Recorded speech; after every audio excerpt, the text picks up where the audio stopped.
ஏன் மாமா மெட்ராஸ்ல இருக்க வீடுகள்லாம் ஒரே மாதிரி இருக்குல்ல? மாமா எல்ஐசி பில்டிங் பார்க்கணும் மாமா. அது சைதாப்பேட்டையில இருக்கு. முதல்ல வந்த வேலையை கவனிப்போம். அண்ணே வணக்கம். இந்த மயிலாப்பூர் தர்மலிங்கம் வீடு எங்க இருக்கு தெரியுமா?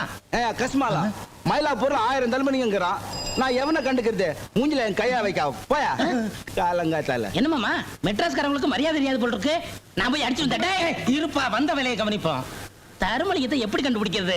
நீ வேற அட்ரஸ் தொலைச்சு விட்ட. நான் எங்கப்பா தொலைச்சேன்? மெட்ராஸ்ல இறங்குன உடனே பாக்கெட்ட பதம் பார்த்துட்டானுங்களப்பா. மாமா 3 பொம்பளைங்க வராங்க, அவங்கள்ட்ட கேப்பமா? கேட்கலாமே, வாங்க. அம்மா அம்மா அம்மா அம்மா அம்மா அம்மா இந்த தர்மலிங்கம் வீடு எங்க இருக்கு தெரியுமா?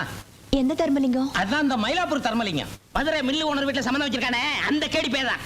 இத பாருங்க, கொஞ்சம் மரியாதையா பேசுங்க. அவர் எங்க மாமனார். இது அவன் மாமனாரு. அவன் எங்க? அவன் தலை செய்வா விட மாட்டேன். மச்சான் சும்மா இருடா.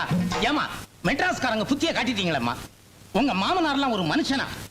பணத்துக்கு ஆசைப்பட்டு வாயும் வயிறுமா இருந்த ஒரு பொண்ணை அனாதையா விட்டுட்டு வந்துட்டானே, அவனை சும்மா விடலாமா? அட என்ன மாமா உங்கள்ட்ட பேசிக்கிட்டு எங்க அவனை வெட்டி போலி போடுறேன். சும்மா அவசரப்படாதீங்க, கொஞ்சம் பொறுமையா இருங்க. என்ன நடந்ததுன்னு எங்களுக்கு இப்பதான் தெரியுது. இப்ப அந்த பொண்ணு எங்க இருக்கா?